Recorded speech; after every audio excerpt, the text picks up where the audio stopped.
তামিলনাড়ুর রাজ্য রাজনীতিতে গত কয়েক দশক ধরে চলে আসা চিরাচরিত ক্ষমতার পালাবদলের প্রথা এবার পুরোপুরি ভাঙতে চলেছে। গত 23 এপ্রিল তামিলনাড়ুর 234টি বিধানসভা আসনের ভোটগ্রহণ সম্পন্ন হওয়ার পর মাঠ পর্যায়ে যে চিত্র উঠে এসেছে তা ভারতের জাতীয় রাজনীতিতে এক বিশাল আলোড়ন তৈরি করেছে। দীর্ঘদিন ধরে কেবল ডিএমকে এবং এআইএডিএমকে এর মধ্যে সীমাবদ্ধ থাকা ক্ষমতার লড়াইয়ে এবার আছড়ে পড়েছে নতুন এক রাজনৈতিক শক্তির ঢেউ। আর সেই শক্তির কেন্দ্রে রয়েছেন দক্ষিণী সিনেমার তুমুল জনপ্রিয় মহাতারকা থালাপতি বিজয় এবং তার সদ্য গঠিত রাজনৈতিক দল তামিলাগা ভেট্রি কাজাগাম।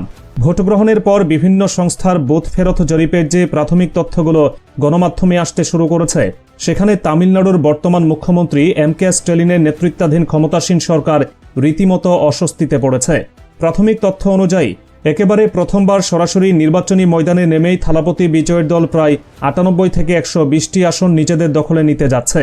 এই বিপুল পরিমাণ আসন পাওয়ার আভাস প্রমাণ করে রূপালী পর্দার গণ্ডি পেরিয়ে সরাসরি ব্যালট বাক্সে মানুষের রায় টেনে নেওয়ার ক্ষেত্রে বিজয় এক অভূতপূর্ব ইতিহাস গড়তে চলেছেন।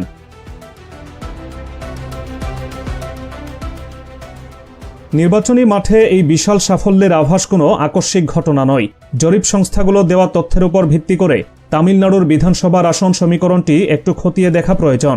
234 আসনের এই রাজ্যটিতে সরকার গঠন করার জন্য যে কোনো দল বা জোটের প্রয়োজন হয় 118টি আসন। বিখ্যাত জাতীয় নির্বাচন জরিপ সংস্থা কামাখ্যা অ্যানালিটিক্সের দেওয়া সর্বশেষ রিপোর্ট অনুযায়ী থালাপতি বিজয়ের দল তামিলাগা ভেট্রি কাজাগাম সম্পূর্ণ একক শক্তিতে লড়াই করে 67 থেকে 81 আসন নিশ্চিত করতে পারে।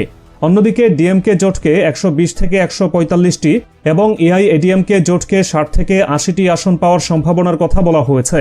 যদি কামাখ্যা অ্যানালিটিক্সের এই পরিসংখ্যান চূড়ান্ত ফলাফলে প্রতিফলিত হয় এবং ক্ষমতাসীন ডিএমকে ম্যাজিক ফিগার 118 স্পর্শ করতে ব্যর্থ হয়, তবে রাজ্যের পরবর্তী সরকার গঠনের পুরো চাবিকাঠি চলে যাবে থালাপতি বিজয়ের হাতে।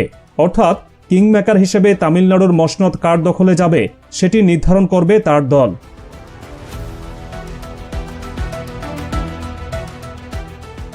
বিজয়ের এই অভাবনীয় রাজনৈতিক উত্থানের পেছনের কারণগুলো খুঁজলে দেখা যায় তিনি কেবল একজন সিনেমা তারকার জনপ্রিয়তাকে পুঁজি করে রাজনীতিতে আসেননি, বরং তার এই যাত্রার পেছনে রয়েছে 2 দশকের বেশি সময়ের এক সুসংগঠিত প্রস্তুতি।